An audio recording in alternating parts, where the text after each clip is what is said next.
ঢালিউডে কান পাতলে শোনা যাচ্ছে একসময় অভিনেতা শরীফুল ইসলাম রাজের সঙ্গে খোল্লা সম্পর্কে ছিল নাজিফা তুষির। হালের ভাইরাল অভিনেত্রী নাজিফা আঞ্জুম তুষি সম্প্রতি মুক্তি পাওয়া হাওয়া সিনেমার গুলতি চরিত্রটি তাকে এনে দিয়েছেন বিশেষ পরিচিতি।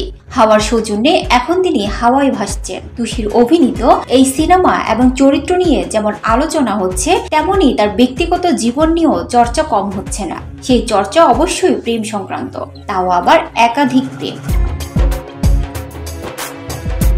ঢালিউডে কান পাতলে শোনা যাচ্ছে একসময় অভিনেতা শরীফুল ইসলাম রাজের সঙ্গে খোল্লা সম্পর্কে ছিল নাজিফা তুষির। 2016 সালে 29 এপ্রিল মুক্তি পেয়েছিল এই জুটির অভিষেক সিনেমা আইসক্রিম। সেখান থেকে তারা একে অন্যের প্রেমে পড়েছিলেন বলে গুঞ্জন। তবে সে প্রেম নাকি বেশি দিন টেকেনি। শরীফুল রাজ বর্তমানে চিত্রনায়িকা পরিমণির স্বামী।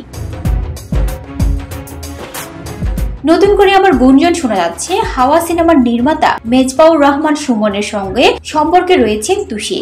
এত গুঞ্জন নির্মাতার সঙ্গে সম্পর্কের কারণে হাওয়া সিনেমায় কাজের সুযোগ পেয়েছেন অভিনেত্রী। সেই একাধিক প্রেমের গুঞ্জন নিয়ে দেশের প্রথম সারির একটি জাতীয় দৈনিককে সাক্ষাৎকারে বিস্ফোরক মন্তব্য করেছেন তুষি। অভিনেত্রী বলেন, একটা ছেলে 10 জন মেয়ের সঙ্গে প্রেম করলে কেউ মাতামাতি করে না, অথচ একটা মেয়ের বেলায় সবাই মাতামাতি করে। এটাই আমাদের সোসাইটি। শোবিজের মেয়ে হলে তো আরো বেশি।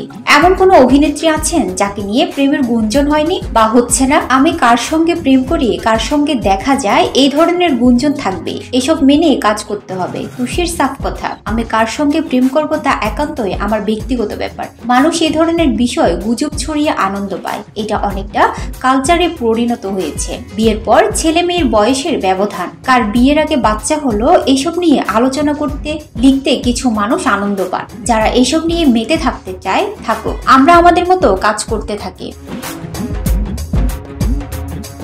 2014 সালে লাক্স চ্যানেলাইজ সুপারস্টার সুন্দরী প্রতিযোগিতার মাধ্যমে শোবিজে পথ চলা শুরু করেছিলেন নাজিফা তুষি। ওই আসরে তিনি প্রথম রানার আপ হয়েছিলেন। এরপর 2016 সালে রেদওয়ান রনি পরিচালিত আইসক্রিম দিয়ে শুরু করেন চলচ্চিত্র যাত্রা। গত বছর অভিনয় করেন মিজানুর রহমান আরিয়ানের ওয়েব ফিল্ম নেটওয়ার্কের বাইরে। সর্বশেষ করলেন হাওয়া। মজার ব্যাপার হচ্ছে, তুষি অভিনীত 3টি চলচ্চিত্রে তিনি সহশিল্পী হিসেবে পেয়েছেন তার কথিত প্রেমিক শরীফুল রাজকে। সিনেমার বাইরে বাংলালিংক সহ কয়েকটি কোম্পানির বিজ্ঞাপন চিত্র এবং একাধিক মিউজিক ভিডিওতে মডেল হিসেবে দেখা গেছে তুষিকে। এর বাইরে এনটিভিতে প্রচারিত রঙিন পাতা শিরোনামে একটি অনুষ্ঠানে উপস্থাপনা করেছেন এই অভিনেত্রী।